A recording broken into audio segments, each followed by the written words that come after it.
Bienvenue dans cette nouvelle édition du QG Week-end sur Africa 24. Voici les titres de l'actualité.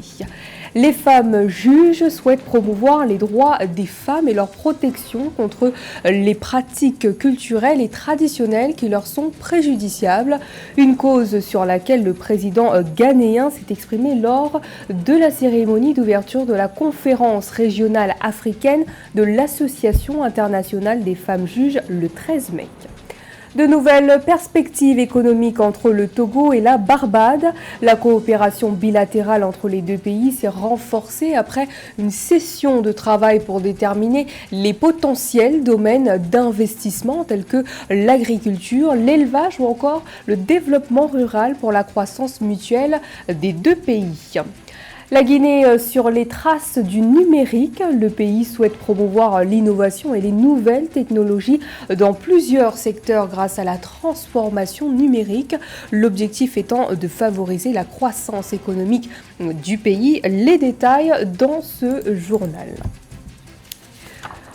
Paul Kagame, officiellement candidat pour un 4e mandat. Il a en effet déposé son dossier de candidature ce 17 mai auprès de la commission électorale pour les prochaines élections présidentielles. C'est donc sans surprise que le parti au pouvoir, le Front patriotique rwandais, a désigné le chef de l'État comme candidat aux prochaines élections présidentielles. Des élections qui se tiendront, pour rappel, le 15 juillet prochain, date officiellement retenue par la Commission nationale électorale. À ce titre, les candidats pourront débuter leur campagne du 22 juin jusqu'au 12 juillet prochain. Rappelons que le dépôt des candidatures pour les élections législatives et présidentielles a été ouvert ce 17 mai pour se clôturer le 30 mai prochain. Promouvoir l'égalité des genres, c'est le combat des femmes juges qui luttent contre les pratiques culturelles et traditionnelles préjudiciables aux femmes. La conférence régionale africaine de l'Association internationale des femmes juges, sous le thème combattre les pratiques culturelles négatives à l'époque contemporaine, le rôle des femmes juges, a été l'occasion pour le président ghanéen Nana Akufo-Addo de rappeler le rôle, le pouvoir et l'influence des décisions de la femme juge. Nana Kamsukom. Le président Nana Akufo-Addo a, lors de la cérémonie d'ouverture de la conférence régionale africaine de l'Association internationale des femmes juges, tenue le 13 mai, noté que son administration et les gouvernements successifs ont entrepris plusieurs initiatives pour lutter contre les pratiques culturelles négatives affectant les femmes et les filles. Le Ghana a accueilli la conférence de l'Association internationale des femmes juges 2024, tenue sous le thème « Combattre les pratiques culturelles négatives à l'époque contemporaine, le rôle des femmes juges ». Judges can represent the spirit of justice and the enduring promise of equality within our judiciary. Que les juges soient un phare pour ceux qui vivent dans l'ombre de la peur et de l'oppression. N'oubliez pas que chacune décision que vous prenez n'affecte pas seulement les individus dans vos salles d'audience, mais donne également le ton de ce que nous, en tant que société, considérons comme acceptable.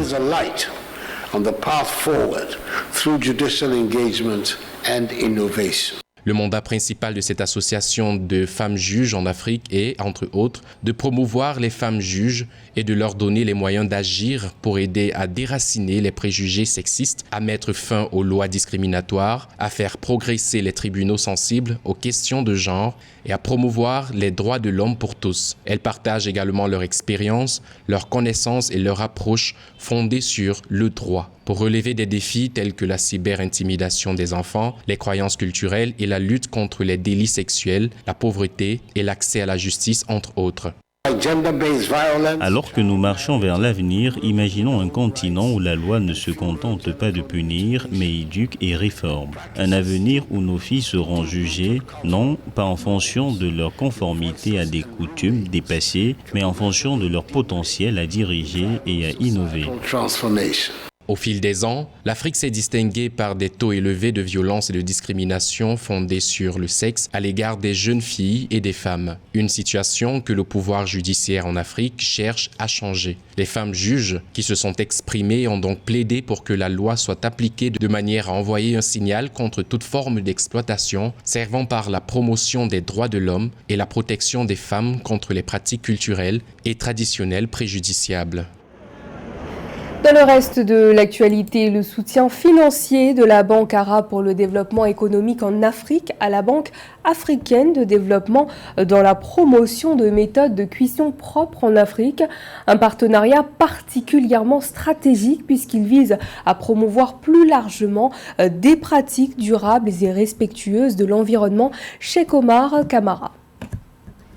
La Banque arabe pour le développement économique en Afrique, BADEA, a récemment annoncé son engagement à soutenir les institutions africaines, notamment la Banque africaine de développement, BAD, dans la promotion de méthodes de cuisson propres en Afrique. Un phénomène qui touche plus de 2 milliards de personnes dans le monde, dont plus de la moitié en Afrique qui cuisinent généralement sur des feux à ciel ouvert et des fourneaux rudimentaires. Ce partenariat stratégique entre la BADEA et les gouvernants africains revêt une importance capitale pour l'Afrique car elle vise à promouvoir des pratiques durables et respectueuses de l'environnement. La BADEA a une stratégie, BADEA 2030, qui est parfaitement alignée avec l'agenda 2063 de l'Union africaine, mais aussi avec les objectifs de développement durable des Nations Unies. Et à ce titre, la Banque est engagée pour appuyer toute action qui est de nature à améliorer le cadre de vie, les conditions de vie et la qualité de la vie des populations africaines. Donc c'est ce qui explique notre présence en tant que partenaire dans cette initiative combien importante de la cuisine propre. Le président de la BADEA souligne l'importance de ces investissements à long terme pour soutenir les peuples d'Afrique et renforcer les capacités des pays du continent en matière de développement durable. En s'engageant dans une approche de cuisine propre, la BADEA démontre sa vision et son engagement dans la transformation positive des modes de vie des Africains. Au niveau de la BADEA, nous sommes engagés à travailler avec toutes les parties prenantes, aussi bien au niveau du secteur de l'énergie qu'au niveau des utilisateurs, au niveau des régulateurs et au niveau de la société civile pour la sensibilisation, car il faut sensibiliser les populations sur les bienfaits de la cuisine propre et sur la nécessité d'une transition énergétique juste. Selon les données de la BAD, le manque d'accès à une cuisine propre touche plus de 2 milliards de personnes dans le monde, dont plus d'1,2 milliard de personnes en Afrique qui n'ont pas accès à des installations de cuisine propre. Toujours dans l'actualité économique, les liens bilatéraux se renforcent entre le Togo et la Barbade. Pour cause, une délégation de haut niveau de la Barbade a entamé une visite officielle à Lomé dans le but de renforcer la coopération et explorer les opportunités de partenariat économique. Il faut dire que les exportations de la Barbade vers le Togo se sont chiffrées à 20 millions de dollars en 2018. Steven Midjola. La délégation barbadienne, conduite par des représentants gouvernementaux, a été reçue par les autorités togolaises. Les discussions ont débuté au ministère de la Promotion de l'investissement, où les deux parties ont exploré les secteurs clés susceptibles de bénéficier d'une coopération renforcée. Plusieurs domaines d'investissement ont été au cœur des discussions, laissant entrevoir un potentiel de croissance mutuelle considérable. La Barbade a bien sûr une monnaie très forte. En fait, elle a la monnaie la plus forte parmi nos pays de la zone et de l'économie, ce qui signifie que les entreprises togolaises souhaitant venir faire des affaires en Barbade peuvent bénéficier d'une juridiction éprouvée et testée, prête à faciliter les affaires. La délégation barbadienne a également échangé avec le ministre togolais de l'Agriculture, de l'élevage et du développement rural. Au cœur de ces échanges se trouvaient les enjeux financiers et réglementaires essentiels à la mise en œuvre des projets d'investissement dans ce secteur stratégique. De plus, la politique agricole de la Barbade a été évoquée, soulignant ainsi la volonté commune de faciliter les échanges commerciaux entre les deux nations et de promouvoir un développement agricole durable.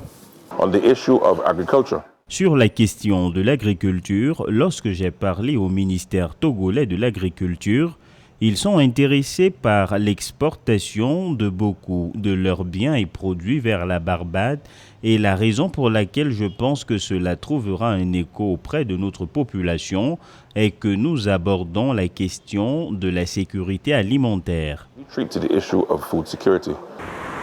En 2018, la Barbade a exporté 20 millions de dollars vers le Togo et sur la même période, le Togo a exporté 739 dollars vers la Barbade. Selon la base des données Comtrade des Nations Unies sur le commerce international au cours des 19 dernières années, les exportations du Togo vers la Barbade ont diminué à un taux annualisé de 23,2%, passant de 112 000 dollars en 1999 à 739 dollars en 2018. D'où l'engagement à travailler de concert pour renforcer les liens économiques et promouvoir le développement mutuel.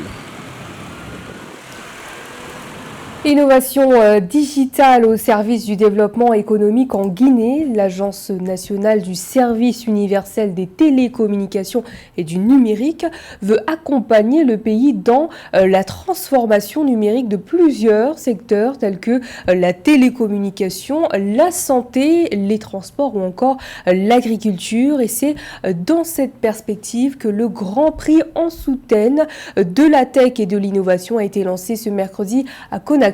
Les détails avec Nabilaï Kamara. La révolution numérique représente un véritable levier d'opportunité pour la Guinée, propulsant l'innovation, la croissance économique et la création d'emplois dans des secteurs vitaux. Pour maximiser ces avancées et garantir un accès équitable aux services essentiels, le pays, à travers l'Agence nationale du service universel des télécommunications et du numérique, veut dynamiser l'économie numérique et promouvoir la recherche et l'innovation. En faisant la transformation numérique en République de Guinée, nous pouvons optimiser les progrès dans des domaines aussi variés que les télécommunications, la santé, l'énergie, les mines, l'hôtellerie, le transport, l'agriculture, l'éducation et j'en passe. Cela contribuera également à faciliter l'accès aux services sociaux de base, de réduire la fracture numérique, favoriser la transparence et ainsi contribuer à l'atteinte de nos objectifs de bonne gouvernance et de développement. Avec pour objectif la création de plus de 10 000 jeunes champions, le Grand Prix en soutien de la tech et de l'innovation incarne l'espoir et l'ambition d'une Guinée prospère et connectée. En propulsant l'innovation, la croissance économique et la création d'emplois, cet événement témoigne de l'engagement résolu envers une économie numérique florissante où l'accès équitable aux services essentiels est une réalité pour tous. L'atteinte des objectifs de développement durable seront accélérées si nous mettons l'outil de l'innovation digitale au cœur du service du développement. Et c'est en ce sens aujourd'hui, à travers le ministère des Postes, des Télécommunications et de l'économie numérique, que l'ANSUTEN lance ce beau projet. En plus des accompagnements financiers, la Guinée, à travers l'Agence nationale du service universel des télécommunications et du numérique, compte accompagner les projets porteurs à hauteur de 250 millions de francs guinéens, soit environ 26 800 €. Des accompagnements sous forme de mentorat et de renforcement des capacités, le développement des projets pilotes ou des prototypes.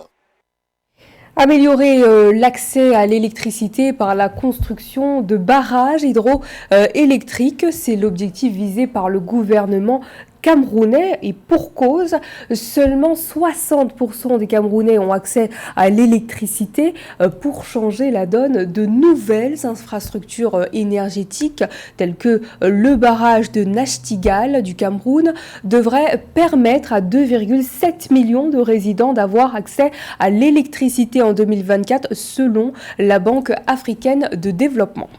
Les barrages et centrales électriques du Cameroun, construits depuis 2012, sont envisagés pour améliorer l'accès à l'électricité d'environ 2,7 millions de résidents en 2024, selon l'institution financière panafricaine. La Banque africaine de développement salue les infrastructures énergétiques que le pays a lancées ces dernières années. Après avoir fait face à d'importants retards au cours de la dernière décennie, les autorités, le 10 mai, ont indiqué que le projet Nachtigal était prêt à délivrer le vaste potentiel du pays en matière d'hydroélectricité. D'autres infrastructures énergétiques comme le barrage de Lompangar, d'une capacité de stockage de 6 milliards de mètres cubes, contribuent déjà à la régularisation du débit du fleuve le Sanaga, qui concentre 75% du potentiel hydroélectrique du Cameroun.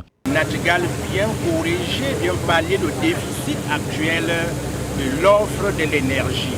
La demande, l'attente aujourd'hui, rien qu'au niveau de Douala, c'est pratiquement 250 MW. Nachtigal va donc permettre de couvrir l'ensemble de cette demande pour permettre aux ménages d'avoir désormais une énergie électrique stable, en quantité suffisante et de bonne qualité. Le Cameroun est drainé par plus de 20 bassins fluviaux. Le barrage de Nachtigal, développé par une coentreprise entre la société française EDF et le gouvernement camerounais, devrait également produire de l'électricité à partir d'une centrale équipée de 6 turbines d'une capacité de 60 MW chacune, soit une capacité totale de 420 MW. Les autorités estiment que le projet de barrage augmentera considérablement l'approvisionnement énergétique du pays.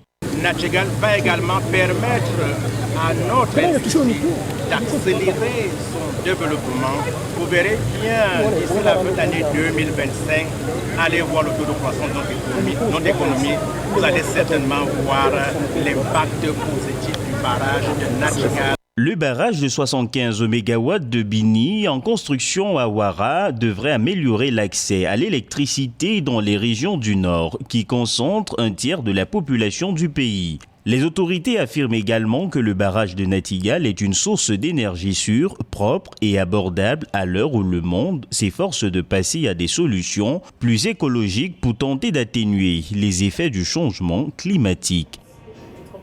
Il faudra attendre 21h ce jour pour le coup d'envoi du match aller de la finale de la Ligue des champions CAF au stade de Radès. L'Espérance de Tunis va défier les champions en titre, les Égyptiens d'Al Ahly, après avoir éliminé les Sud-Africains en s'imposant sur le même score qu'au match aller 1-0. Les Égyptiens, quant à eux, s'étaient imposés contre les Congolais 3-0 après avoir été tenus en échec à l'aller. Les Tunisiens semblent déterminés pour cette 9e finale qu'ils jouent.